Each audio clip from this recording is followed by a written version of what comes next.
স্বামী স্ত্রী পরামর্শ করতেছে ছেলেটাকে কি করা যায়, তো বলতেছে ইঞ্জিনিয়ার বানাবো। আবার ছেলে হয়েছে, কি করা যায়, বলে ডাক্তার বানাবো। আবার একটা ছেলে হয়েছে, কি করা যায়, বলতেছে ছেলে তো লক্ষ্মী টেরি দেয়ার বেটারি, পরে গেলে উঠতে পারেন না, নাম রাখছে হিম্মত আলী, চোখে কম দেখে, নাম রাখছে নজর আলী, ইঞ্জিনিয়ার হবে না, ডাক্তার হবে না, এরে দিব মাদ্রাসায়, লিল্লা বোর্ডিংয়ে খেয়ে যে কদিন বাসে, মরে গেলে আপদ বিদায়। গণপ্রজাতন্ত্রী সরকার, অন্তর্বর্তীকালীন সরকার আর কেয়ারটেকার সরকার যাই বলেন, আমি বহু আগে থেকে দাবি করে এসেছি যার 3টা সন্তান, তার একটা সন্তানকে মাদ্রাসায় পড়ানো বাধ্যতামূলক করা হোক। কোনো এসপির বেটা, ডিসির বেটা, ওসির বেটা মাদ্রাসায় পড়ে না। এসপি, ডিসি, ওসি এদের ছেলে যদি মাদ্রাসায় পড়তো, মেয়ে যদি মাদ্রাসায় পড়তো, তাহলে বলে মাদ্রাসার গুণ, মাদ্রাসার ছাত্রছাত্রী ক্ষুধা লাগতো না, এমনি বেড়ে যেত। হাতে গোনা কয়েকটা ইসলামী চিন্তাবিদ ইদানিং কিছু ছেলে মেয়েকে মাদ্রাসায় পড়াচ্ছে। আর যত সব শয়তান প্রকৃতির ছেলে, শ্রৌকোশ ছেলে, তাদেরকে ভালো করার জন্য মাদ্রাসায় দেওয়া হয়। তার মধ্যে আমি একজন। আমি এত দুষ্ট ছিলাম, আমাকে হাই স্কুলে ভর্তি করাইছে ক্লাস 6-এ। দুষ্টময় আমার কিছুতেই ভালো হয় না। আমার আব্বা একটা বক্তা ছিল, তার বন্ধু বান্ধবের সাথে পরামর্শ করে মাদ্রাসায় ভর্তি করে দিল। আল্লাহর ফজলে আল্লাহ কবুল করেছেন, ক্ষুদ্র একজন আলেম হয়ে সারা বাংলাদেশে কোরআনের কিছু কথা বলার তৌফিক পেয়েছি, আলহামদুলিল্লাহ। সব কিছুর দাম বাড়লেও ইমাম মুয়াজ্জিনের দাম বাড়তেছে না। সভাপতি বলতেছে, ইমাম সাহেব আমার ছেলে মাস্টার্স পাস করেছে, আজকে জুমায় আমার ছেলের জন্য দোয়া করবেন যেন একটা চাকরি হয়। ইমাম সাহেব হাত তুলে দোয়া করতেছে, আল্লাহ সভাপতির ছেলের একটা চাকরির ব্যবস্থা করে দিও, বেতন যেন 5,000-এর বেশি না হয়। সবাই বলতেছে আমিন। আর সভাপতি হাত নামিয়ে বলতেছে, ইমাম সাহেব দোয়া না বদদোয়া, ছেলে কিন্তু আমার মাস্টার্স পাস, বেতন হবে 30,000 টাকা।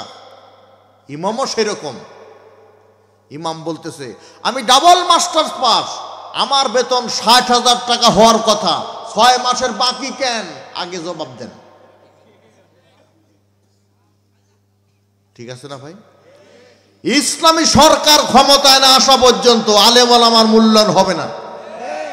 এই জন্যে এই বাংলাদেশকে দ্বিতীয়বার স্বাধীন করার জন্যে রংপুরের আবু সাইদ বুকের তৃপ্ত তাজা রক্ত রাজপথে যেমন ঢেলে দিয়েছে ইসলাম কায়েমের জন্যে, আর একবার যদি রক্তের প্রয়োজন হয়, কারা কারা দিতে প্রস্তুত আছো? 2 হাত তুলে আল্লাহকে দেখায় দাও।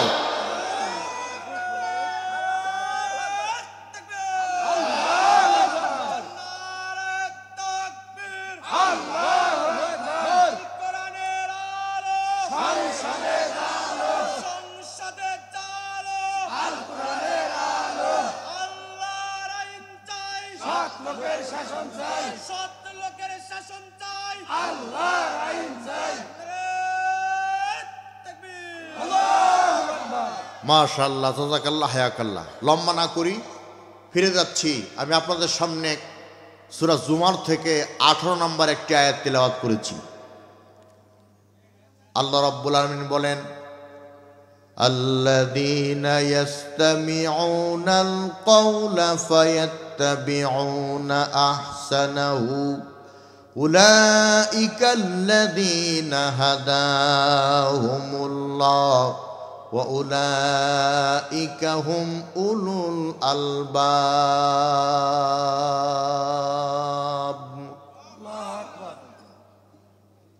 মনে রাখবেন, লিল্লাহি তাকবীর, আল্লাহু আকবার, এটা মুসলমানদের জাতীয় স্লোগান। আমার সোনার বাংলা, আমি তোমায় ভালোবাসি, এটা মুসলমানদের জাতীয় সঙ্গীত হতে পারে না। দুই কারণে, এক নাম্বার হিন্দু লিখেছে, দুই নাম্বার সোনার বাংলাকে ভালোবাসলে হবে না, সোনার বাংলা দিয়েছেন যিনি তাকে ভালোবাসতে হবে। আওয়াজ দিয়ে বলেন তিনি কে? আমার সোনার বাংলা, আমি কি তোমায় এমনি ভালোবাসি? গভর্নমেন্টের টাকা মেরে দোতলা বাড়ি করে, গভর্নমেন্টের টাকা মেরে দোতলা বাড়ি করে করি হাসাহাসি, আমি কি তোমায় এমনি? কেউ এমনি ভালোবাসে?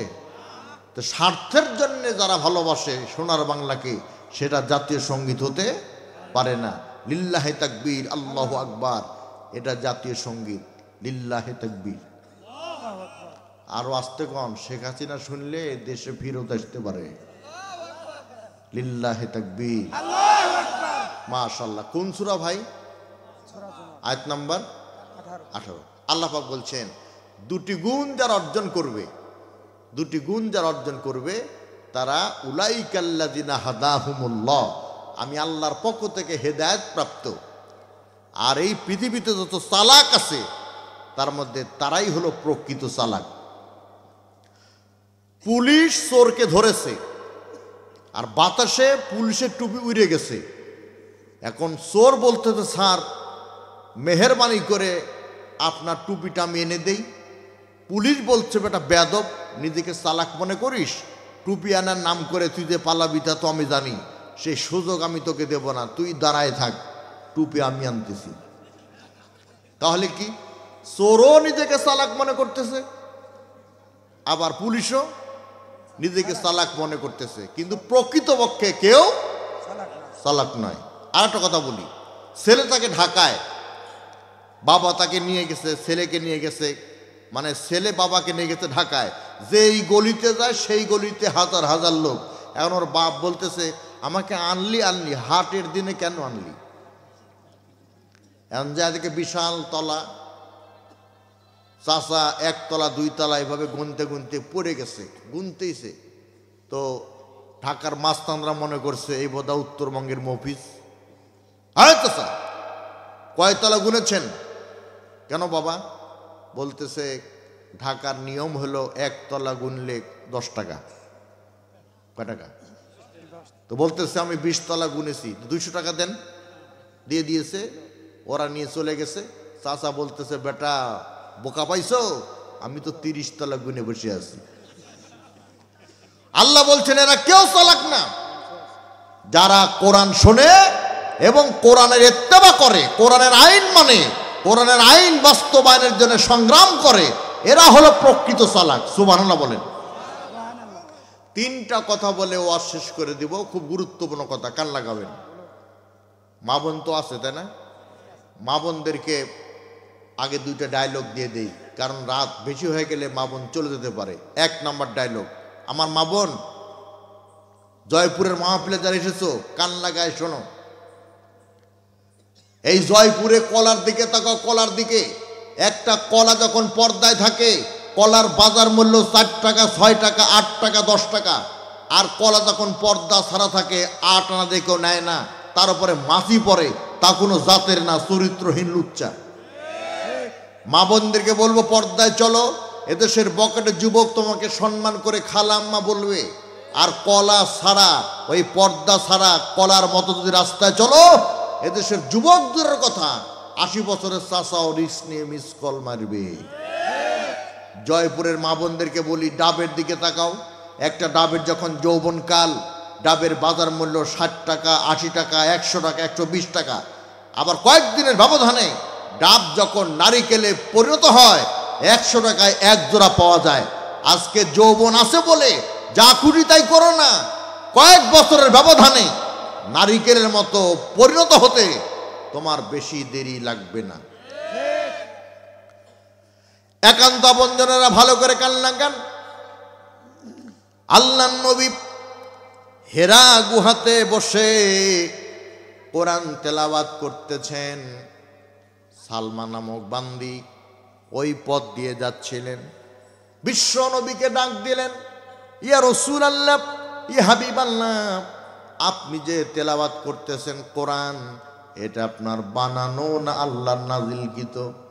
নবীজি চুপ করে রইলেন। তার কারণ হলো নবীজি মন গড়া কোনো কথা বলে না। মা ইয়ান্তিকু আনিল হাওয়া, নিজের প্রবৃত্তিকে অনুসরণ করে মন গড়া কোনো কথা নবী বলে না। আর আমার দেশের খতিব, আমার দেশের ইমাম, আমার দেশের মুয়াজ্জিন, আমার দেশের খাদেম, যার কাছে যাবেন সেই ফতুয়া দিবে। এই জন্য ফতুয়া বিভিন্ন রকমের হয়, তখনই তো ফিতনা ফাসাদ সৃষ্টি হয়ে যায়, ঠিক কিনা? বয়সে হয়েছে বুড়া, জানেন একটা সূরা, আন্দাজে ফতুয়া মারে পুরা। খুব ভালো করে গান লাগান। নবীজি চুপ করে রইলেন। একটু পর আল্লাহ তাআলা সূরা ফুরকানের 1 নম্বর আয়াত নাযিল করে সালমান প্রশ্নের জবাব দিয়ে দিলেন। তাবারাকাল্লাযী নাযালাল ফুরকানা আলা আবদিহি লিয়াকুনা লিল আলামিনা নাযীরা। বলেন আল্লাহু আকবার। সালমা বুঝতে পারলেন এই কোরআন আল্লাহর নাযিলকৃত। নিজেও কোরআন তেলাওয়াত করতে করতে বাড়ির দিকে যাচ্ছে, রাস্তায় আবু জাহেলের সঙ্গে দেখা। এই সালমা, মুখে কিসে তেলাওয়াত করো? সালমা বলল, কোরআনের তেলাওয়াত। আবু জাহেলের ভেজাল বেড়ে গেল। তার কারণ হলো যারা ইমানদার তারা কোরআন তেলাওয়াত করলে পারে ইমান বেড়ে যায়। যাদাতুহুম ঈমানা, ইমানদার ইমান বেড়ে যায়। আর যারা কাফের তাদের ভেজাল বেড়ে যায়। আবু জাহেলের ভেজাল বেড়ে গেল। ডাক দিয়ে বলে, সালমা, যত টাকা লাগে আমি দেব, মালে মালামাল করে দেব, কিন্তু কোরআনের তেলাওয়াত বন্ধ করে দে। সালমা বলেছিল, আবু জাহেল, আমি মরে যাব, শহীদ হয়ে যাব, আমি শহীদ হওয়ার পূর্ব মুহূর্তে কোরআনের তেলাওয়াত করেই যাব। আমাদের সাইদি সাহেবকে যখন গ্রেপ্তার করা হলো, কামাল উদ্দিন জাফরি হাফিজাহুল্লাহকে দিয়া সরকার প্রস্তাব পাঠালো, সাইদি সাহেব যা চায় তাই দেওয়া হবে, শর্ত একটাই, সে যেন জামাত ইসলাম না করে। সাইদি সাহেব বলেছিল কামাল উদ্দিন জাফরিকে, ভাইজান, এইরকম প্রস্তাব আপনি আমাকে দিতে পারলেন, আমি আপনার প্রস্তাবে নাখোশ, রাজি নয়। সুবহানাল্লাহ বলেন। এইবার আবু জাহেল চিন্তা করল, সোজা আঙ্গুলে ঘি উঠবে না, আঙ্গুল দিয়ে ঘি উঠাতে হলে আঙ্গুল বাঁকা করা লাগবে। আবু জাহেলের আঙ্গুল বাঁকা মানে ঘোড়ার লেজের সাথে সালমার হাত দুইটা বেঁধে দিয়া ঘোড়াকে বলছে, চল ঘোড়া চল, চল ঘোড়া চল।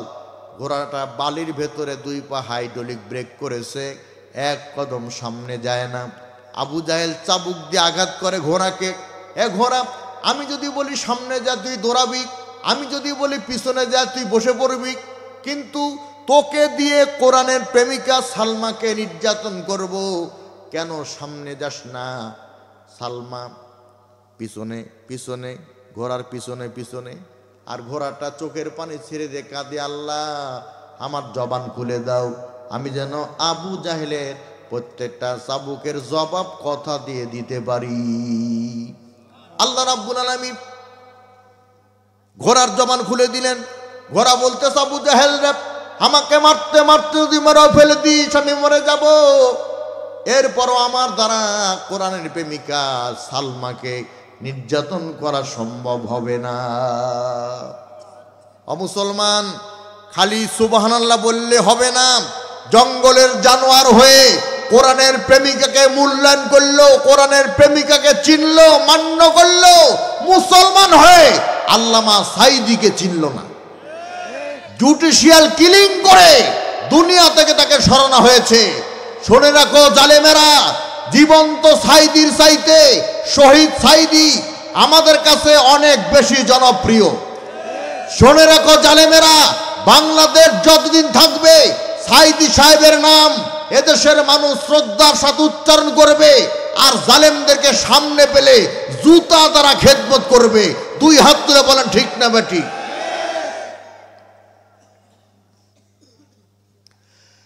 এইবার আবু জাহেল তার চামচাদেরকে বলল, চামচারা, চামচা চিনেন? চামচার তাফসীরটা করে দেই। আপনি যদি হক্কানি কোন আলেমের সাথে ঘুরেন, আপনার নাম পড়ে যাবে তলবে এলেম। আপনি যদি হক্কানি কোনো পীরের সাথে ঘুরেন, আপনার নাম পড়ে যাবে জাকের বা সালেক। আপনি যদি কোনো আতি নেতা, পাতি নেতা, জাতি নেতা, ছাতি নেতার পিছনে ঘুরঘুর করেন, তখন এলাকার লোক আপনার নাম দিবে চামচা। তাহলে আবু জাহেলের সাথে যারা ঘুরে তারা কি? জোরে বলেন, আরো জোরে। জোর হলো না? সবাই মিলে তালে তালে তাল মিলিয়ে। কেন বললাম জানেন? আগামীতে খালি ভোট আর ভোট। জনগণ নিবে নোট, মানে জনগণ নিবে অবৈধ নোট আর দিবে অপদার্থকে ভোট।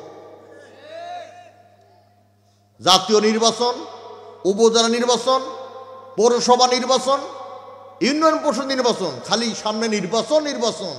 এজন্য এখন থেকেই তাল মেলানো লাগবে, ঠিক আছে না? হে সামসারা, সালমার দুইটা হাত দুইটা গাছের সাথে বেঁধে দে, 10-20 পাথর আমার। সালমার যতক্ষণ কোরআনের তেলাওয়াত বন্দনা করে ততক্ষণ মারতে থাক। পাথর মারতে মারতে সামসারা হয়রান হয়ে গেল, ক্লান্ত হয়ে গেল, কিন্তু সালমা কোরআনের তেলাওয়াত বন্ধ করে না। আবু জাহেল বলল, সালমারে, তোর সাথে জমি জমা নিয়ে কোনো দ্বন্দ্ব নাই, তোর সাথে অর্থনৈতিক কোনো লেনদেন নিয়ে সমস্যা নাই, শুধু সমস্যা কোরআন তেলাওয়াত করা আর বন্ধ করা। বন্ধ করে দে, যত টাকা লাগে আমি তোরে দিয়া দিব। সালমা বলল, আবু জাহেল রে, তোর সামসারা আমার শরীরে এমন কোনো জায়গা বাকি রাখে নাই যে জায়গায় পাথর মারে নাই, কিন্তু আমি সালমা বলে দিলাম, আমার শরীরে এমন একটা জায়গা বাকি আছে যে জায়গায় পাথরের আঘাত লাগে নাই। সেই জায়গা হলো আমার জিহ্বা। আমি যতদিন বাজবো আমার এই জিহ্বা দিয়া আল্লাহর কালাম কোরআনে তেলাওয়াত করে যাব। এই সালমা কি কুষ্টিয়ার সালমা? বানিয়া বন্ধুরে একটা কি যেন এই সালমা? মুসলমান বন্ধুরে একটা কোরআন কিনিয়া নে, হাইরে মরিয়া গিয়াছে হে মানুষের দেল, ইমান হারায়াছে। হাইরে মরিয়া গিয়াছে হে মানুষের দেল, ইমান হারায়াছে। ইমান হারা, সর্বহারা আমরা এখন। আহা, বছরে বছরে মুরুদের নামে, বছরে বছর ওরসের নামে আমরা গরু নিয়ে পীরের দরবারে যাই, আর পীর সাহেব জনমের মতো কোরআনের বিরুদ্ধে আমাদেরকে বুঝায়। পীর সাহেব ভালো করেই জানে এদেশের জনগণ যদি কোরআন বুঝে যায় তাহলে বছরে বছর ওরসের নামে গরু দূরের কথা, গরুর বিচি নিয়েও আর যাবে না। রবি ঠাকুরের গীতাঞ্জলি, মোশাররফ হোসেনের বিচার সিন্ধু, হুমায়ুন আজাদের হিমু পড়ে শেষ করেছি, মুসলমান দাবি করি, আল্লাহর কালাম কোরআন পড়তে পারি না। অথচ আল্লাহ তাআলা সূরা কমারের 17 নম্বর আয়াতে, সূরা কমারের 22 নম্বর আয়াতে, সূরা কমারের 32 নম্বর আয়াতে, সূরা কমারের 40 নম্বর আয়াতে বলে দিলেন, আমি কোরআন নাজিল করেছি সহজ থেকে সহজতর অবস্থায়। তোমাদের মধ্যে এমন কেউ আছো কি কোরআন থেকে উপদেশ গ্রহণ করবে? আল্লাহ বলছেন, ওয়ালাকাদ ইয়াসসারনাল কুরআনা লিযিকর ফাহাল মিন মুদ্দাকির। চিৎকার দিয়ে বলেন সুবহানাল্লাহ, বলেন আল্লাহু আকবার। আল্লাহর কালাম কোরআনে তেলাওয়াত খারাপ লাগে? আমি রুহুল আমিন তেলাওয়াত করলে একরকম লাগে, আমার হামিদুল ভাই তেলাওয়াত করলে একরকম লাগবে, আমার আকিবুল তেলাওয়াত করলে একরকম লাগবে, মিজানুর রহমান তেলাওয়াত করলে একরকম লাগবে, নাজমুস সাকিব, ফজরাবি আদেল, জাকারিয়া, আব্দুল্লাহ, রাহাত, এরা তেলাওয়াত করলে একরকম লাগবে, খানাই কাবার ইমাম সাহেব আব্দুর রহমান সুদাই সাহেব তেলাওয়াত করলে একরকম লাগবে, বিশ্বকারী কারি আব্দুল বাসেত তেলাওয়াত করলে হৃদয় ছুঁয়ে যাবে, ঠিক কিনা?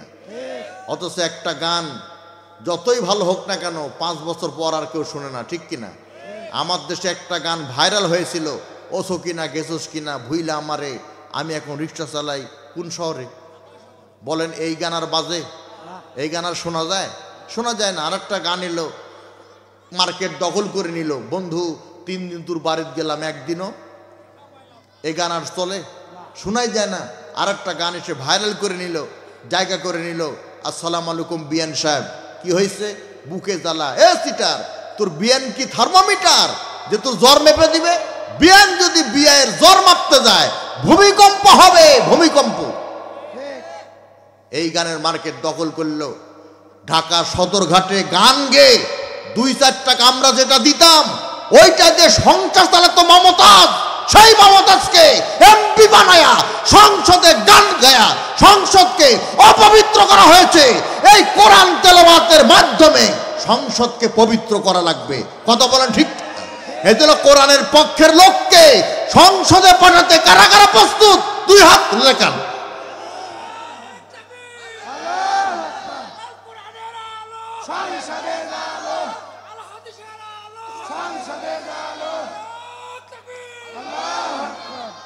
আমার ভাইয়েরা, এবার নবীজি দাওয়াত দিলেন, জাগরের যুবক নওজওয়ান, হাতে নাও আল কোরআন, ভয় কি তোমার, আছে আল্লাহ সুবহান, ইমানের বলে হও বলিয়ান, সামনে আসলে বিপদের নিশান, ভেঙে করো খান খান। 5 জন কাফের লিডার, কয়জন জোরে বলেন? 5 জন কাফের লিডার নবীকে অ্যাটাক করেছে। হ্যাঁ নবী, তোমাকে হত্যা করব। ওই 5 জনের মধ্যে একজন আবার হত্যা পরে করি, আগে একটু খবর নেই নবীজির জ্ঞানের পরিধি কতটুকু। তো ওলীদ ইবনে মুগীরা আঙ্গুল উঁচু করে বলতেছে, এই মোহাম্মদ, বলো তো আমাদের এই 5 জনের মধ্যে কে কে জারর সন্তান?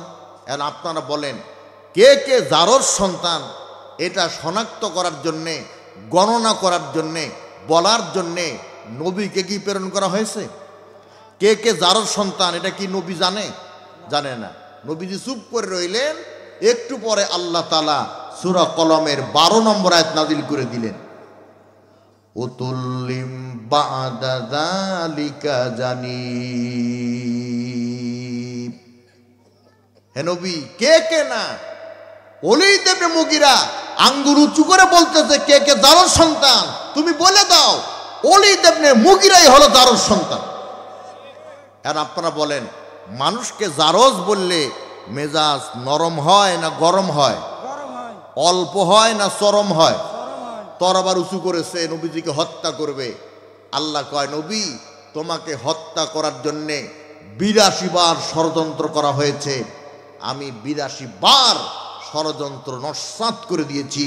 আল্লাহু ইয়াসিমুকা মিনান নাস, মানুষের ক্ষতি থেকে আমি আল্লাহ তোমাকে বাঁচাবার জন্য নিশ্চয়তা দিয়ে দিয়েছি। সূরা মায়েদা 67 নম্বর আয়াত। যখন নাকি ওলীদ ইবনে মুগীরা তরবার উঁচু করেছে, মুহাম্মদকে হত্যা করবে, বাকি 4 জন দল চেঞ্জ করেছে। এই ওলীদ ইবনে মুগীরা, তুমি জারজ না ভালো? এরা তোমার সাথে তোমার মা জানে ভালো। তোমার মা যদি বলে তুমি জারজ, মুহাম্মদ যদি বলে জারজ, তাহলে মিলে গেল। তাহলে বিনা কারণে একটা লোককে কেন হত্যা করব? দেখেন বিজয় কিভাবে আসে।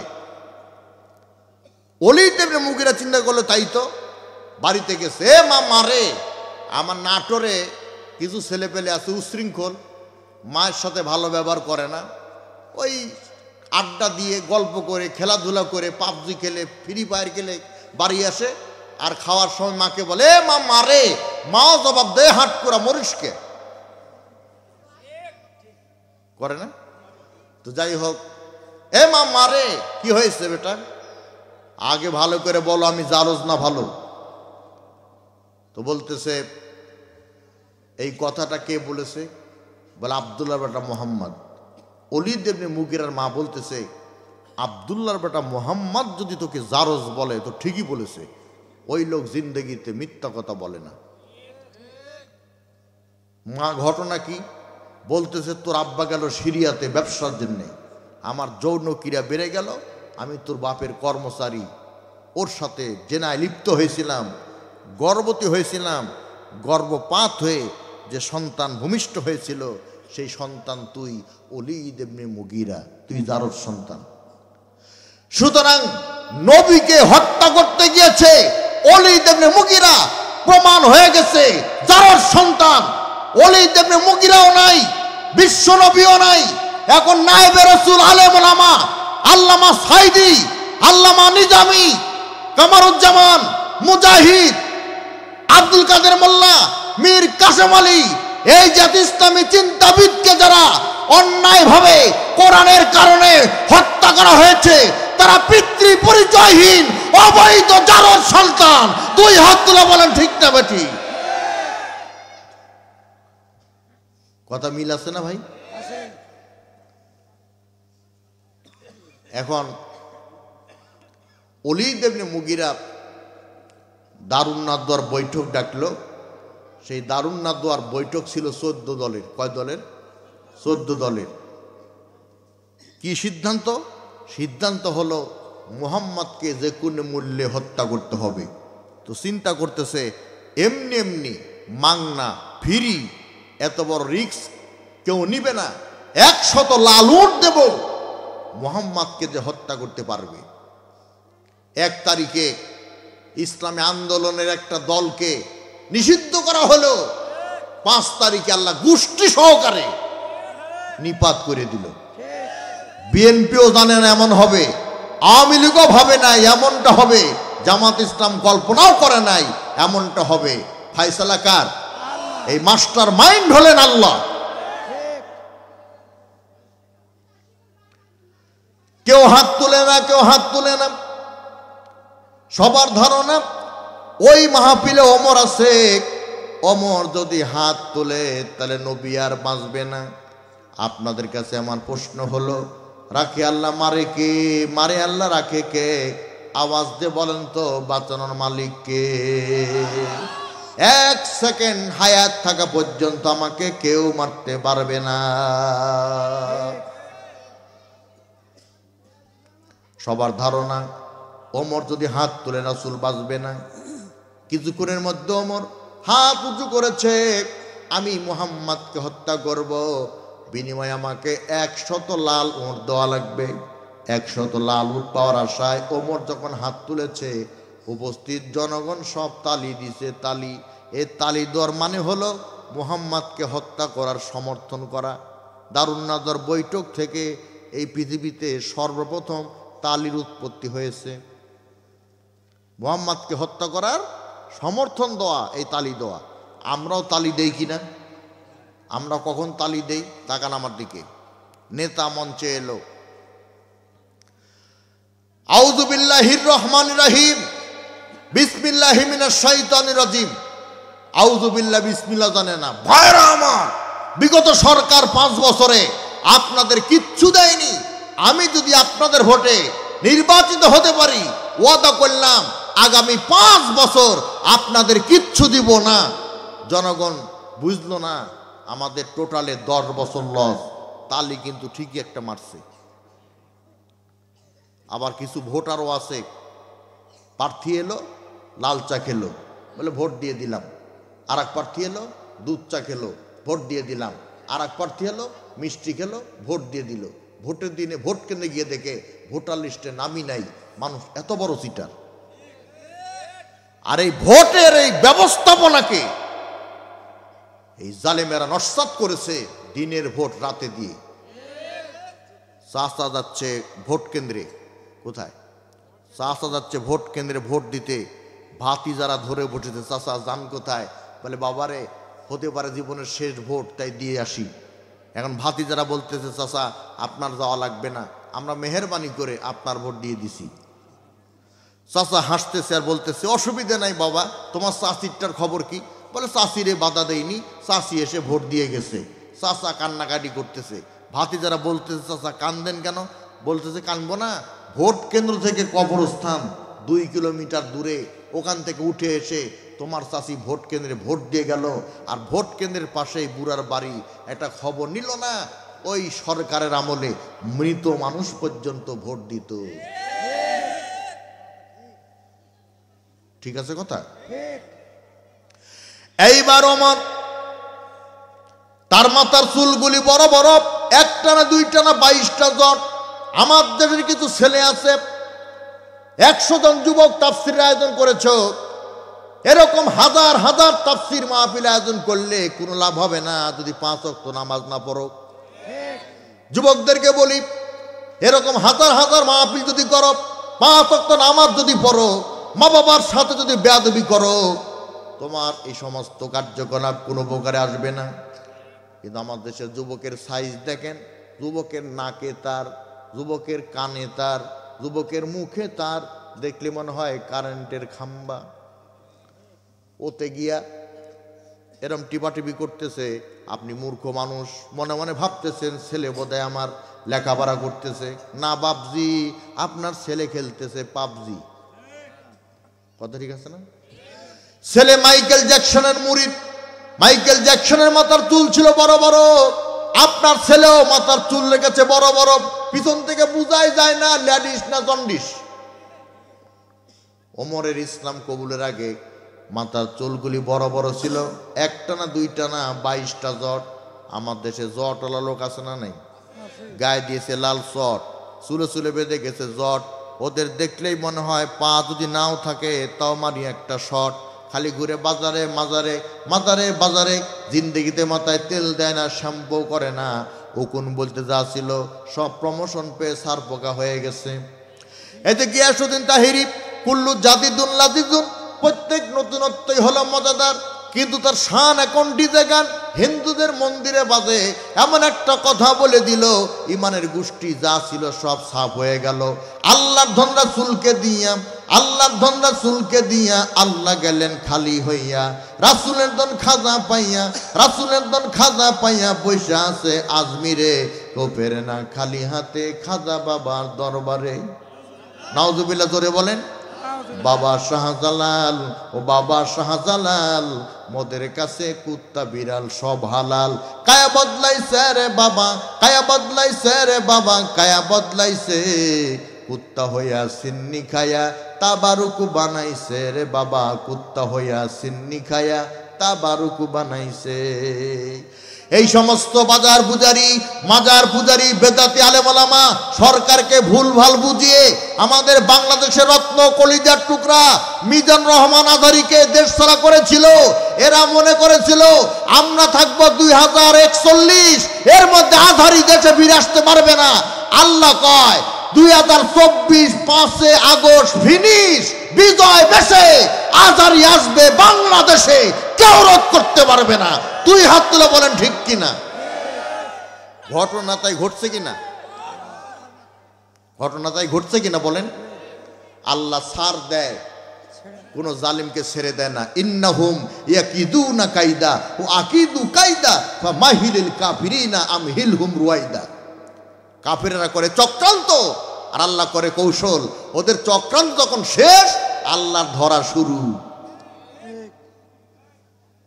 আমি কি কোরআনের বাইরে কোনো কথা বলেছি? কোরআনের বাইরে যদি কথা না বলি, তাকবীর দেওয়ার জন্য প্রস্তুত হয়ে যান। কিসের শেখ মুজিব আর কিসের জিয়া? আগামীতে দেশ চলবে আল্লাহর কালাম কোরআন দিয়া।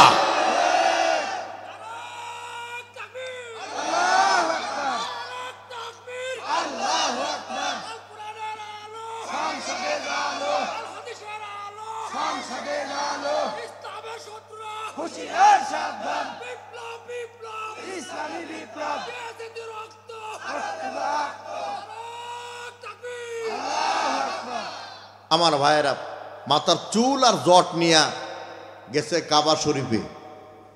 ওমর গিয়া কাবা শরীফের মেজে ঝাড়ু দিতেছে আর বলতেছে, আল্লাহ আমার ইজ্জতটা রেখো, আমি যেন ওমর মুহাম্মদকে হত্যা করতে পারি। যদি হত্যা করতে পারি 100 লাল উট পাবো, আর হত্যা যদি করতে না পারি ওয়াদা করলাম মাথার জট কাটবো না। আল্লাহ কয়, নবী ওমর তোমাকে হত্যা করতে না পারলে মাথার জট কাটবে না, তুমি ভয় পাবে না। আমি সিদ্ধান্ত নিলাম ওমরের মাথার জট কেন চুল পর্যন্ত রাখবো না। ওমর স্ত্রীর পাশে রাত্রে ঘুমানো। আল্লাহ বলেন, আমার বাহিনী শোনো আমার কাহিনী, কেসি নিয়ে যাও, খুর নিয়ে যাও, ব্লেড নিয়ে যাও, ওই জাতীয় একটা কিছু নিয়ে ওমরের জট সহ চুল কেটে দাও। ওমর সকালবেলা ঘুম থেকে উঠে মাথায় হাত দিয়ে দেখে ছাদে মাল নাই। স্ত্রী স্ত্রী মেজাজ গরম। আমার দেশে কিছু স্বামী আছে দেখবেন বিনা কারণে বউ ধরে পেটায়। বন্ধুর সাথে চুক্তি করেছে আজকে বউকে পেটাবই, তো বউয়ের কোনো অপরাধী নাই, পিটাবে কি করে? হঠাৎ করে দেখে বারান্দায় একটা কুকুর শুয়ে আছে,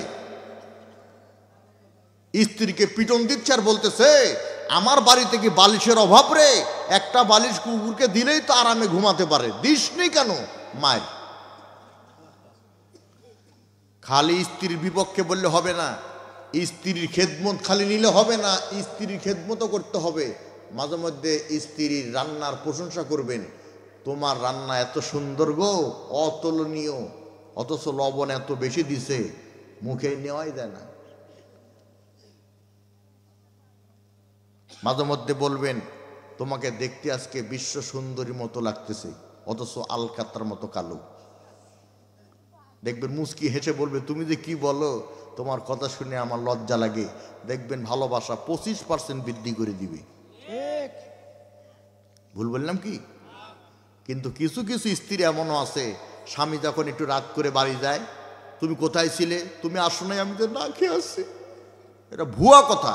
আপনি খাওয়ার আগে 3 বার খাইছে, ওর টার্গেট আপনার সাথে আবার খাবে। এরকম আছে না? স্ত্রী কি হয়েছে? চুল কই চুল, জট কই জট। স্ত্রীও সেরকম। স্ত্রী বলতেছে স্বামী গো, মনে যদি কিছু না করে একটা কথা বলি। বলে হ্যাঁ বলো। বলতেছে গত রাতে তুমি ছিলে খাটে, তোমার চুল কে কাটে তুমি খবর রাখো না? আমার ধারণা তোমাকে দিয়ে নবীকে হত্যা করা হবে না। স্ত্রীর কথাটা ওমরকে দারুণ আঘাত করেছে, দারুণ আঘাত করেছে। রাগের মাত্রা আরো বেড়ে গেছে, নাঙ্গা তলোয়ার নিয়ে রওনা দিয়েছে নবীকে হত্যা করার জন্য। রাস্তার মাঝখানে গিয়ে নঈম নামক বন্ধুর সাথে দেখা। ওমর যাও কোথায়? বলে দোয়া করো, যাচ্ছি মুহাম্মাদের মস্তক খণ্ডন করার জন্যে। নঈম বলতেছে মুহাম্মাদের মস্তক পরে খণ্ডন করো, যার মস্তক খণ্ডন করার জন্য বের হয়েছো তার হাতে গিয়ে তোমার বোন আর ভগ্নীবতী ইসলাম কবুল করে মুসলমান হয়ে গেল। ওমর চিন্তা করতেছে আগে বোন ভগ্নীপতিকে সাইজ করি। বোনের বাড়ি গেল, বোন তখন কোরআনের সূরা তোহা তেলাওয়াত করতেছেন। তোহা মা আনজালনা আলাইকাল কুরআনা লিতাশকা ইল্লা তাযকিরাতাল লিমান ইয়াখশা। কিন্তু ওমর আছে কুফরি অবস্থায়, কোরআনের তেলাওয়াত তার কর্ণকহরে প্রবেশ করে নাই। এই বোন দরজা খোল। দরজা খোলা হলো, আর ওমর বলল কোরআনের তেলাওয়াত বন্ধ করে দে। বোন বলল মরে যাব, শহীদ হব, কোরআনের তেলাওয়াত বন্ধ করব না। ওমর তরবারি দিয়া বোন ভগ্নীপতিকে মৃদু আঘাত করে রক্তাক্ত করে দিল। এরপরও কোরআন ছাড়ে না। ওমর চিন্তা করতেছে আমার দাপটে বাগার বকরিতে একই ঘাটে পানি খায়, কিন্তু আমার বোন কোরআন তেলাওয়াত বন্ধ করে না। একটু আগে তেলাওয়াত করতেছিল, খারাপ তো লাগে না। সুবহানাল্লাহ বলবেন না? ইয়াসিন ওয়াল কুরআনিল হাকীম ইন্নাকা লামিনাল মুরসালিন আলা সিরাতিম মুস্তাকিম।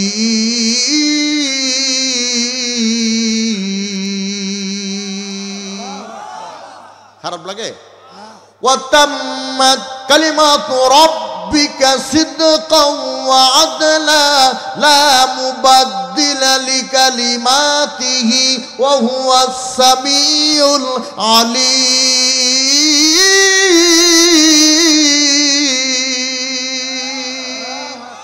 2 হাত উঁচু করে বলেন আল্লাহু আকবার।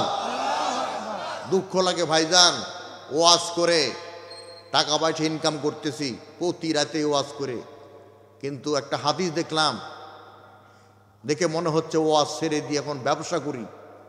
কেন? হাদিসটা হচ্ছে এই, কিয়ামতের ময়দানে কিছু বক্তার এই গালের গোস্ত খসে খসে পড়বে। কেন জানেন? বক্তা যা ওয়াজ করেছে তা আমল করে নাই।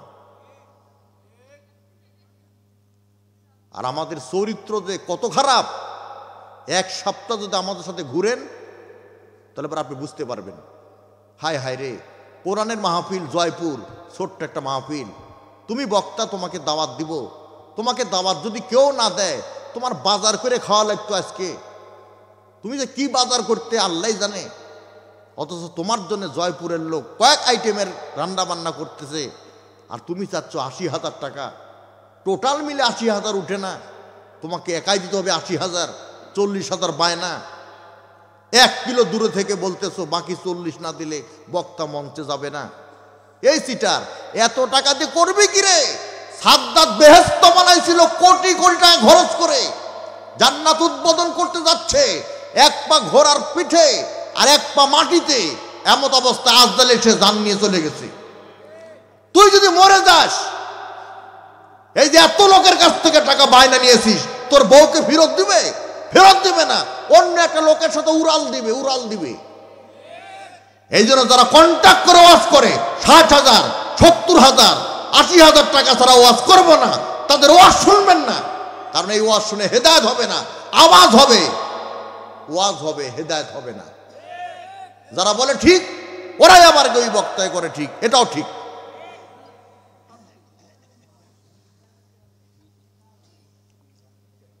ভুল বললাম খুব? এইবার হযরত ওমর নাঙ্গা তলোয়ার নিয়ে রওনা দিলেন। সাহাবায়ে কেরাম বলতেছে, ও নবী গো অনুমতি দেন, ওমরের পথ আমরা রোধ করি, আমরা বেঁচে থাকতে ওমর আপনাকে হত্যা করবে এটা মানতে পারি না। নবীজি বললেন দাঁড়াও। ওমর আরো নিকটবর্তী হয়ে গেল। সাহাবায়ে কেরাম বলতেছে, আমাদের ধৈর্যের বাঁধ ভেঙে গেল, ও নবী গো মেহেরবানি করে আমাদের কোনো অনুমতি দেন, ওমরের গতিবিধি আমরা লক্ষ্য করি। নবী বললেন দাঁড়াও। ওমর যখন একেবারে নবীজি নিকটবর্তী হয়ে গেল, নবীর চোখে চোখ যখন পড়ে গেল, ওমর বলল, নবী গো আপনার চোখে চোখ যদি আমার আগেই পড়তো তাহলে ওমর ইসলামের জন্য কুরবানি হয়ে যেত। তরবারি তুলে নিয়ে বলতেছে, নবী গো মুসলমানের সংখ্যা কত? নবীজি বললেন তোমাকে দিয়ে 40। ওমর বলতেছে মুসলমানের সংখ্যা 40, প্রকাশ্যে নামাজ হবে কাবা ঘরে, বাধা দিলে পিটাই করব, পালিশ কেউ করবে না ওমরের বিরুদ্ধে নালিশ। হে বেলাল আযান দাও। যারা মুয়াজ্জিন তাদের জন্য সুসংবাদ হলো, কিয়ামতের ময়দানে সূর্যের কিরণে নাক দিয়ে মুখ দিয়ে মগজগুলি গলে গলে বের হবে। ওই সময় কালেমা খুঁজিত বিশাল একটা পতাকা নিয়ে বেলাল দাঁড়ায় যাবে, আর এই পতাকার নিচে আশ্রয় পাবে পৃথিবীর সব মুয়াজ্জিনেরা। আমার বন্ধুগণ খুব ভালো করে কান লাগান। বেলালকে বলে দেন আযান দিতে। কাবা ঘরে একদিকে থাকবে মূর্তি, কাফেররা করবে ফুর্তি, আর একদিকে নবী, আপনি করুন ইমামতি, আমরা করব নামাজে চুক্তি। নামাজ যদি হয় ভক্তি, আল্লাহ জাহান্নাম থেকে দিবে মুক্তি। আযান হয়ে গেল। ওমর তরবার উঁচু করে বলতেছে, একই তরবারি ইসলামের বিপক্ষে ছিল, এবার ইসলামের পক্ষে ব্যয় হচ্ছে। তরবার উঁচু করে বলতেছে, মক্কার কাফেরেরা আমাদের নামাজে বাধা দিলে মায়ের বুক কিন্তু খালি হয়ে যাবে। নামাজ হয়ে গেল, কেউ বাধা দিল না। নবী আমার ওমরকে 2টা ডিগ্রি দিল, 2টা পদবি দিল। 1 নাম্বার, তুমি এতদিন ছেলে খালি ওমর, আজকে থেকে তোমার উপাধি দিলাম ফারুক, তুমি সত্য মিথ্যার পার্থক্য নির্ণয়কারী। আর 2 নাম্বার, খিয়ারা কুম্পিল জাহিলিয়াত, খিয়ারা কুম্পিল ইসলাম, ইসলামের যুগেও তুমি উত্তম, জাহিলি যুগেও তুমি উত্তম। জোরে বলুন সুবহানাল্লাহ। আমার ভাইরা আয়াত তেলাওয়াত করেছি, আল্লাযীনা ইয়াসতামিউনাল কওলা ফায়াত্তাবিউনা আহসানাহু উলাইকাল্লাযীনা হাদাহুমুল্লাহ। এখানে কওল মানে কোরআন, যারা কোরআন শোনে আর যারা কোরআনের ইত্তেবা করে তারা আল্লাহর পক্ষ থেকে হেদায়েত প্রাপ্ত। ওমর কোথা থেকে কোথায় চলে গেল? 32.5 লক্ষ বর্গ মাইলের প্রেসিডেন্ট আল্লাহ ওমরকে বানিয়ে দিল এই কোরআনের কারণে। ঠিক কিনা জোরে বলেন? শুধু কি তাই, সেই ওমর এত বিনয়ী হলো, রাসূল ইন্তেকালের আগে মুনাফেকের তালিকা হুজাইফার কাছে রেখে গেল। মুনাফেকের তালিকা ওমর একদিন গিয়ে বলছে, ভাই হুজাইফা, তোমার কাছে তো মুনাফেকের তালিকাটা আছে, একটু দেখো না ভাই, আমি ওমরের নামটা মুনাফেকের তালিকায় আছে কিনা। আমার নাম যদি মুনাফেকের তালিকায় থাকে তাহলে তো জাহান্নাম ছাড়া কোথাও জায়গা হবে না। কোথা থেকে ওমরকে কোথায় নিয়ে গেল। আল্লাহ নবী ডাক দিলেন, ওমর আমার কাছে আসো। ওমর মনে করতেছে নিশ্চয়ই আমার কোনো বেয়াদবি হয়ে গেছে, তাই নবীজি ডাকতেছে। নবী আমার বললেন, ওমর তোমার কোনো বেয়াদবি নয়, আমি গভীরভাবে লক্ষ্য করে দেখি মানুষ দৌড়ায় জান্নাতের আশায়, আর আল্লাহর 8টা জান্নাত দৌড়াচ্ছে তোমাকে পাবার নেশায়। জোরে বলেন সুবহানাল্লাহ। সুতরাং সেই কোরআনের পক্ষে থাকার দরকার আছে না নাই? 2 হাত তুলে বলেন দরকার আছে না নাই? যদি থাকে তাহলে শেষ তাকবীরটা একটু জোরে করে দিবেন। আয়ুব খানের শাসন, শেখ মুজিবের ভাষণ, শহীদ জিয়ার খাল, এরশাদের তালমাতাল, মঈনুদ্দিন ফখরুদ্দিন, ঘোড়ার ডিম সব দেখা শেষ। আগামীর বাংলাদেশ আলেম ওলামার বাংলাদেশ, আগামীর বাংলাদেশ জামাত ইসলামীর বাংলাদেশ। 2 হাত তুলে বলেন ঠিক না বেটি?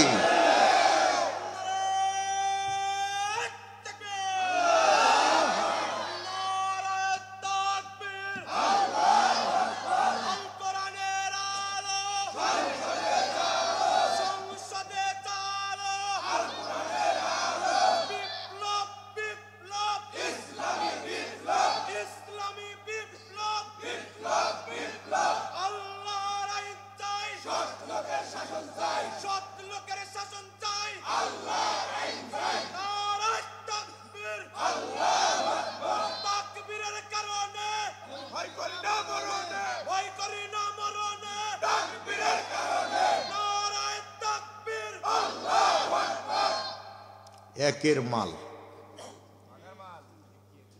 বাগার মাল না। আমার আলমগীর ভাই, জিব্রাইল ভাই সব একটা বিশাল বাহিনী বাগা থেকে এসেছে, আলহামদুলিল্লাহ বলেন। মুসলমান বন্ধুগণ ভালো করে খেয়াল করেন, যদি আমরা আবু বকরের জিন্দেগি দেখি, নবীজি বলেন আবু বকর, ভালো করে খেয়াল করেন, এই যে জান্নাতের দরজা দেখতেছো, এই দরজা দিয়ে তারাই জান্নাতে যাবে যারা 5 ওয়াক্ত নামাজ পড়ে। তোমরা বললে আমাদের নেত্রী নামাজ পড়ে 6 ওয়াক্ত, কয়েকত 6 ওয়াক্ত নামাজ পড়ে, কিন্তু ছাত্র জনতা গণভবনে গিয়ে কত কিছু পেল, একটা যায় নামাজ পেল না। আল্লাযীনা ইমাক্কান্নাহুম ফিল আরদ আকামুস সালাত, they are those who establish the man the land. যদি মুসলমান হও আর ক্ষমতা পাও তাহলে 4টা বিল আনতে হবে, তার মধ্যে 1 নম্বর হলো নামাজ। এজন্য আগামীতে রাষ্ট্রীয় ক্ষমতায় গিয়ে নামাজের বিল যারা পাস করতে চায় তাদের পক্ষে থাকার দরকার আছে না নাই? পেশাবখানায় যাওয়ার একটা দোয়া আছে না নাই? পেশাবখানা থেকে বের হওয়ার একটা দোয়া আছে না নাই? ওযুর একটা দোয়া আছে না নাই? ওযু শেষে একটা দোয়া আছে না নাই? স্ত্রী সহবাসের দোয়া আছে না নাই? সহবাস শেষে একটা দোয়া আছে না নাই? মসজিদে প্রবেশের দোয়া আছে না নাই? মসজিদ থেকে বের হওয়ার দোয়া আছে না নাই? ভোটের দোয়া আছে না নাই? বলেন কি দোয়া? ভোট দেওয়ার একটা দোয়া আছে, জানিও না, ভোটও দিতে পারি না। ভোটের দোয়া হলো ওয়াজআলনা লিল মুত্তাকিনা ইমামা। আল্লাহ যে কয়েকজন লোক ভোটে দাঁড়াইছে তার মধ্যে যে লোকটা মুত্তাকি, নামাজি, দাড়িওয়ালা, টুপিওয়ালা, পাঞ্জাবিওয়ালা, আর ওই লোকটাকে আমাদের নেতা বানায় দিও। এই দোয়াও করি নাই, ভোটও দেওয়া শিখি নাই, ঠিক কিনা বলেন? তবে জনগণ অনেক সচেতন, আগামীতে আশা করি এই ভুল আর করবে না। আবু বকর, এই যে দরজা দেখতেছো, এই দরজা দিয়া তারাই জান্নাতে যাবে যারা রমজান মাসের রোজা রেখেছে। অনেকে বলে আল্লাহ 1 মাস রোজা রাখার তৌফিক দিও, এটা কিন্তু সঠিক কথা না। চাঁদ দেখে রোজা ধরা, চাঁদ দেখে ছাড়া। এখন 29 হতে পারে, 28 হতে পারে, 30 হতে পারে। 1 মাস এইভাবে ফেসবুকে স্ট্যাটাস দেওয়া ঠিক না, কথা বুঝলেন কি না? তাহলে আগামীতে রমজান আসতেছে, আমাদেরকে মা বোনদেরকে রোজা রাখার জন্য আল্লাহ তৌফিক দেয়, বলেন আমিন। আবু বকর, এই যে দরজা দেখতেছো, এই দরজা দিয়ে তারাই জান্নাতে যাবে যারা আল্লাহর জমিনে আল্লাহর দিন কায়েম করার জন্য সংগ্রাম করেছে। আবু বকর, এই যে দরজা দেখতেছো, এই দরজা দিয়ে তারাই জান্নাতে যাবে যারা আল্লাহর পথে কিছু ব্যয় করেছে। আপনারা মাহফিলের আয়োজন করেছেন মসজিদের উন্নয়ন গল্পে, আমি জানি আমি রুহুল আমিনের জন্যে আপনারা কিছু রেখেছেন, কারণ আমি রুহুল আমিন আমার ব্যক্তিগত জীবনে কোনো আমল যদি নাও থাকে, একটা আমল আমার আছে, এর মূল্য অবশ্যই আল্লাহ আমাকে দিবে। সেটা হলো আমি 2017 সালে বাবা মা শ্বশুর সহ হজে গিয়েছিলাম। আমার আব্বা আমার ডান হাত ধরেছে, আমার মা আমার বাম হাত ধরেছে, শ্বশুর আমার পিছনের এই ডুরি ধরেছে, আর দাদি ছিল সাথে, সে আমার এক কোমর ধরেছে। কেউ আমাকে ছাড়ে না। সবার ধারণা হারায় যদি যাই রুলের সাথে হারাই যাব, তাহলে আবার পাওয়া যাবে, কেউ ছাড়ে না। হঠাৎ করে আমার আব্বা বলতেছে 4টা পাক তো দেওয়া হলো কাবা শরীফের, তোমার মা কই? আমি বললাম মা আমার হাতে। আমি জানি মহিলা হারিয়ে গেলে খুব বিড়ম্বনা হজে গিয়ে, মাকে আমি ছাড়ি নাই। বলতেছে আমি একটু আমিন আমিন বলবো, তোমরাও আমার সাথে আমিন আমিন বলবে। আমার আব্বা 2টা জিনিস চাইলো। আমি মনে করলাম তার নিজের জন্যে ব্যক্তিগত কোনো কিছু চেতে পারে না, 2টাই আমার জন্য চাইলো। 1 নাম্বার চাইলো আল্লাহ আমার রুহুল আমিনকে জগৎ বিখ্যাত আলেম বানিও, আর 2 নাম্বার কোরআনের কথা বলতে গিয়ে আমার ছেলের জন্য বিপদে না পড়ে আল্লাহ তুমি হেফাজত করো। আমি আমার বাবাকে নিয়ে 2019 সালের 11 ফেব্রুয়ারি শিখতে পারছি না, পাকিস্তানি এক ভদ্রলোকে বললাম হেল্প মি, ও আমাকে হাসতে হাসতে বলল কাঁধে ধর। কাঁধে ধরলাম, এক ধাক্কা দিয়ে 20 ফিট দূরে আর দূরে আমাকে ফেলে দিল। আমি হাঁপাতে হাঁপাতে ইকরা বিসমি রব্বিকাল্লাযী খলাক যে জায়গায় লেখা আছে ওই জায়গায় গেলাম। চোখের পানি ধরে রাখতে পারলাম না। ও মা বোনেরা কান লাগাও, কেন চোখের পানি ধরে রাখতে পারলাম না? আমি রাখতে পারলাম না, তার কারণ হলো সৌদি সরকার সিঁড়ি করে দিয়েছে, সৌদি সরকার লাইটের ব্যবস্থা করে দিয়েছে। আমি 38 বছরের যুবক, 3 বোতল পানি শেষ, পাকিস্তানি লোকের হেল্প, তারপরে হেরা গুহায় যেতে পারি না। আর সেই সময় সিঁড়ি ছিল না, আলো ছিল না। খাদিজাতুল কুবরা নবীর জন্য সকাল সন্ধ্যা 2 বেলা নিয়মিত খাবার নিয়ে যেত, কিভাবে আমার মাথায় ধরে না। খাদিজা নবীর জন্য খাবার নিয়ে যাচ্ছে। আল্লাহ কয় জিব্রাইল, মহিলাটাকে জিব্রাইল বলে আল্লাহ তুমি তো জানো চেনো। আল্লাহ বললেন আমি তোকে সাক্ষী রাখতে চাই। এবার জিব্রাইল বলতেছে এ তো খাদিজা। আল্লাহ বললেন আমার নবীর কানে কানে বলে দে, খাদিজা যখন নবীর কাছে যাবে আমার নবী যেন খাদিজাকে বলে দেয় এই পৃথিবীতে একটা মেয়েকে আমার পক্ষ থেকে স্পেশাল সালাম দিয়েছি, সেই মেয়ে হলো হযরতে খাদিজা। কে বলেছে তোমার দাম নাই? কে বলেছে তোমার সম্মান নাই? ইসলাম কোরআন তোমার সম্মান যা বাড়িয়েছে, তোমার শরীরের সব রক্ত বিলীন করে দিলেও ইসলামের ঋণ পরিশোধ হবে না। কিন্তু দুঃখ লাগে ভাইজান, আজ থেকে 20 বছর আগে ফজরের আজান হলে পারে মা তার ছেলেকে, মা তার মেয়েকে ঘুম থেকে জাগাতো, লাল একটা কায়দা হাতে দিয়ে বলতো যা মক্তবে আর বল আমি আর পড়বো না, কো হাট্টিমা টিম টিম যাবো আমি মক্তবে, পড়বো আলিফ লাম মিম। প্রত্যেক ঘরে ঘরে ফজরের পরে কোরআনে তেলাওয়াত শোনা যেত, জানালার ফাঁক দিয়ে ভেসে আসতো। অশুদ্ধ হোক তারপরও মুরব্বীরা ফজরের পর এই আমলটা করত। 20 বছর পর জাতির কপাল পুড়ে গেল, ছেলে মেয়ে ঘুমেই আছে, ভাবি আযান হওয়ার সাথে সাথে লাল একটা বই নিয়ে ছুটতেছে, মনে হচ্ছে মক্তবে গিয়ে লেখাপড়া করবে। যদি বলি ভাবি যাও কোথায়, ভাবি কয় কিস্তি কিস্তি।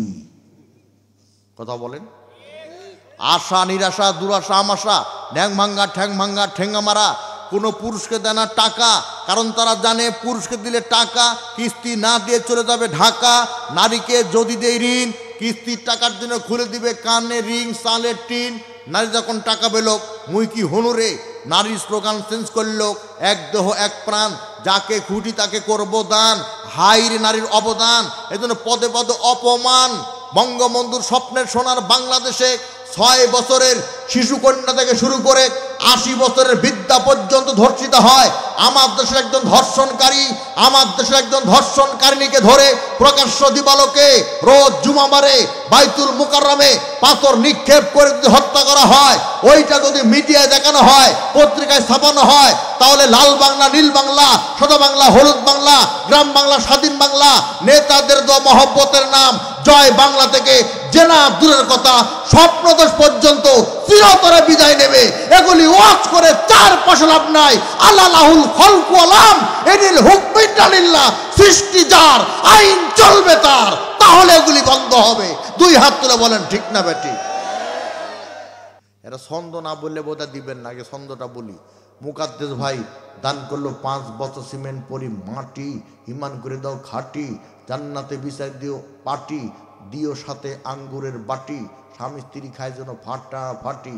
ধরে বলেন আমিন। 5 বছর সিমেন্ট দিবেন বাকিতে, মসজিদের কাজ শুরু হলে তখন দিবেন। এরকম আর কে আছেন?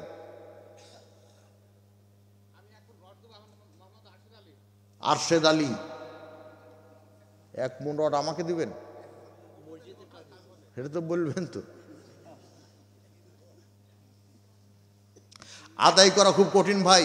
পাবনা আদায় করতেছি, এতগুলা সিরকুট আমার হাতে, ক্যাশিয়ার মোশারফ নাম, বলছে হুজুর আপনার কষ্ট হয় হোক, আপনি যদি মরেও যান কোনো আপত্তি নেই, কিন্তু কথা হলো যে যদি বেঁচে থাকেন তাহলে প্রত্যেকটা সিরকুট পরে পরে মারহাবা দেওয়া লাগবে।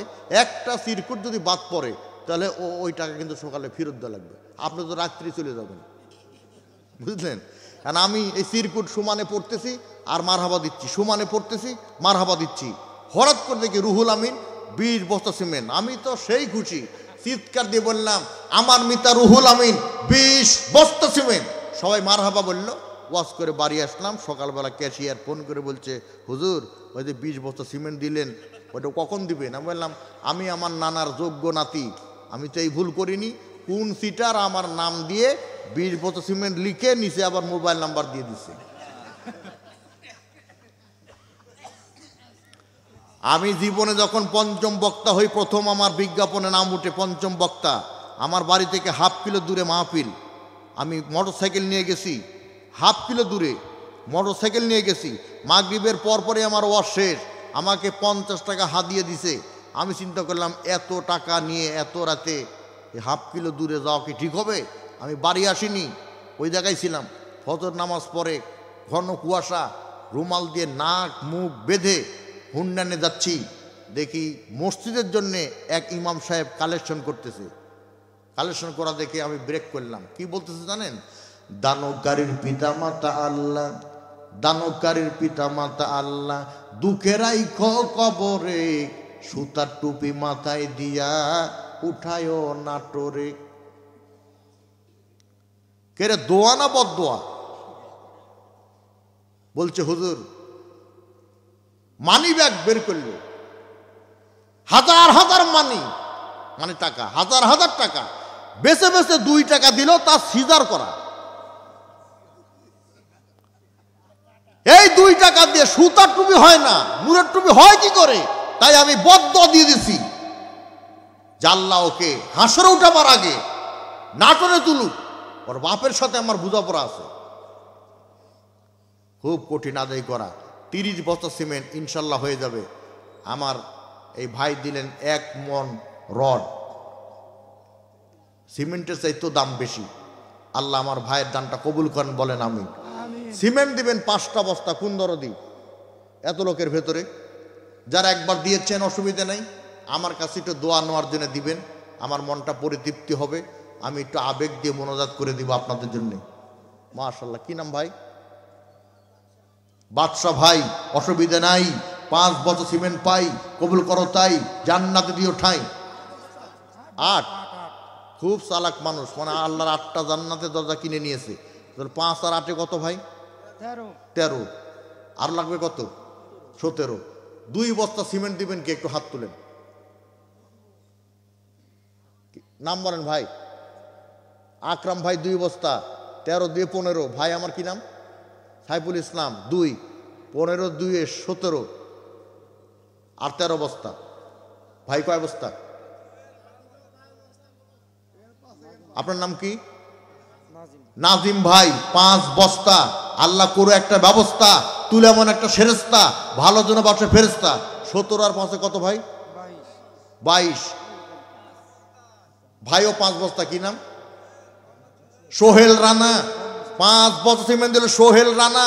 নাতি নাতনিরা যেন মুখ ভরে ডাকে না না না না, জান্নাতে যেতে কেউ যেন করে না মানা, জান্নাতে গিয়ে মিলায় দেয় যেন 2খানা ডানা, খায় যেন জান্নাতি খানা। জোরে বলেন আমিন। তাহলে 17 আর 5 হলো 22, আর 5 হলো 27। আর একটা দিয়ে ঝামেলা মারি দেন তো ভাই। 2টা কি নাম? শাহিন ভাই আমার 2 বস্তা সিমেন্ট 29, আর 1 বস্তা মাশাআল্লাহ। কি নাম ভাই?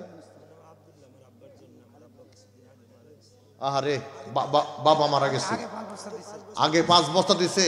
বাবার কথা বলেছি, আমাকেও 5 বস্তা দিল। আল্লাহ তুমি কবুল করে নিও, আমার বাবা সহ আমার ভাইয়ের আব্বাকে আল্লাহ তুমি মাফ করে দিও। জোরে বলেন আমিন। আল্লাহ আমিন। তাহলে যা চাইলাম তার থেকে বেশি হয়ে গেল। এখন দোয়া হবে, আপনারা দুরূদ ইব্রাহিম পড়েন। আল্লাহুম্মা সাল্লি আলা মুহাম্মদ ওয়া আলা আলি মুহাম্মদ কামা সাল্লাইতা আলা ইব্রাহিম ওয়া আলা আলি ইব্রাহিম ইন্নাকা হামিদুম মাজিদ।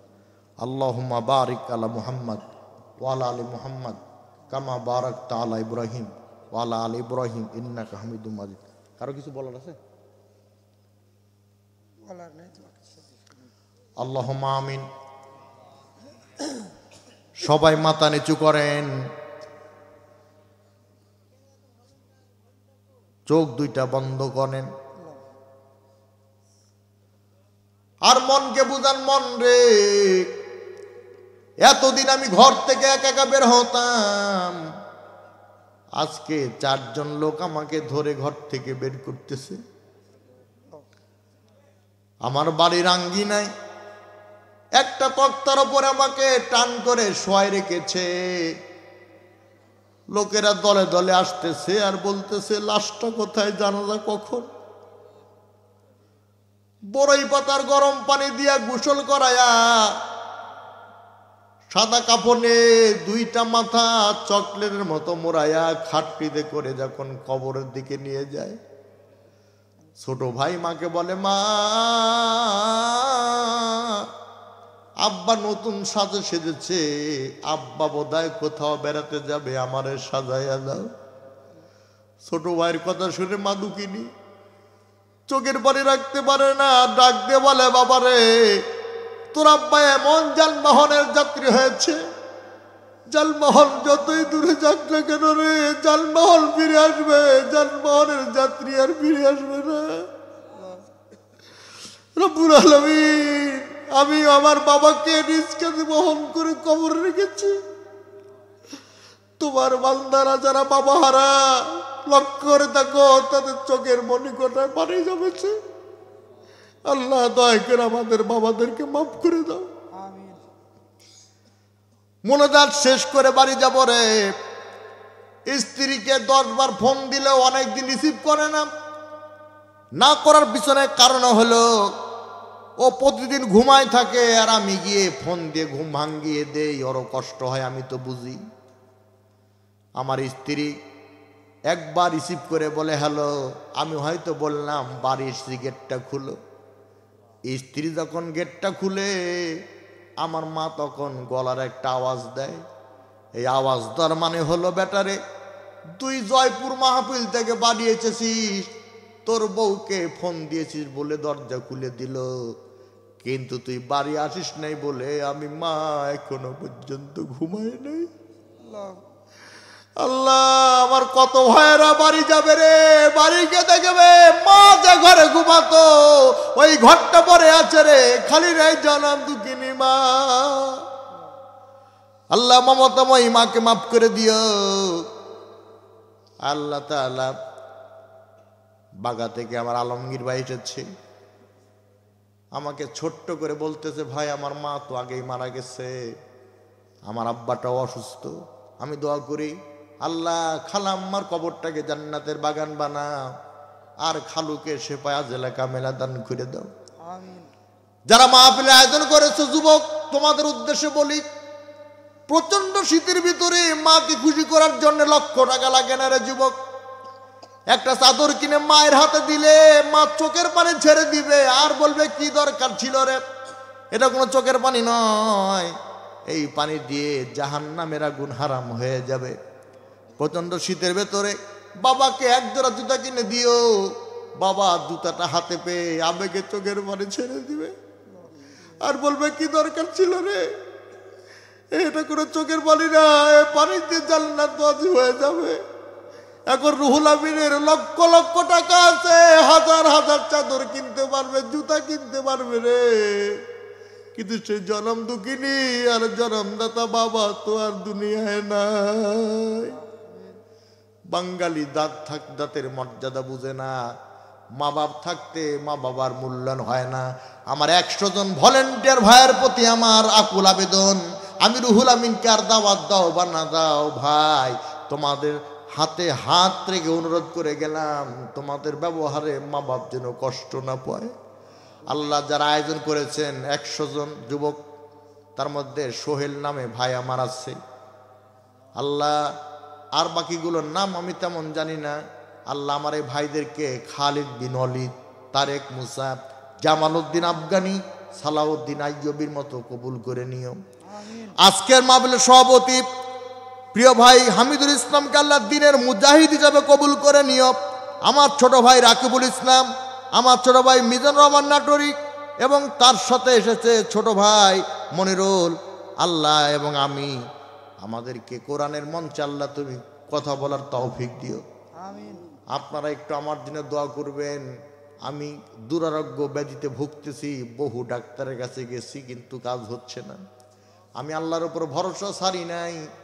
আল্লাহ যেন আমাকে এই কোরআনের জন্য সুস্থ করে দেয়, আমি যেন আল্লামা সাইদির 100 ভাগের 1 ভাগ হলেও যেন কোরআনের মাহফিলে কোরআনের তাফসীর করতে পারি। আল্লাহ আল্লামা সাইদির স্বপ্ন ছিল এই ময়দানে ফিরে আসবে, কোরআনের কথা বলবে। জালেমেরা তা করতে দিল না। তার নিয়ত ছিল তিনি শহীদ হবে। আল্লাহ দুনিয়া থেকে বিদায় নিয়েছে, তার মাউতটাকে শাহাদাতের মাউত হিসাবে কবুল করে নিও।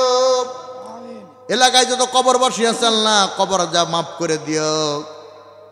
আল্লাহ আমার কথার দ্বারা যদি কেউ ব্যথা পেয়ে থাকে তারা যেন নিজ গুণে মাফ করে দেয়, তুমিও ক্ষমা করে দিও। আর যদি হক কথা বলে থাকি কারো কাছে ক্ষমা চাওয়ার দরকার নাই। আল্লাহ আমাদেরকে আমল করার তৌফিক দান করে দিও। আয় আল্লাহ আজকের মাহফিলে শ্রোতার চাইতে আদায় বেশি। যারা পুরুষ মানুষ দান করলো তাদের দানগুলি আবু বকরের মতো কবুল করো, আর মা বোন যারা দান করেছে তাদের দানগুলি খাদিজার মতো মঞ্জুর করে নিও। বেঈমানি করে মরণ দিও না আল্লাহ, ইমানের সাথে মরণ দিও। আর মরণের প্রাক্কালে আমাদের জবানে কালেমা তাইয়্যিবা জারি করে দিও। আমরা সবাই পড়তেছি, একটু আওয়াজ দিয়ে পড়ে নেন, লা ইলাহা ইল্লাল্লাহু মুহাম্মাদুর রাসূলুল্লাহ।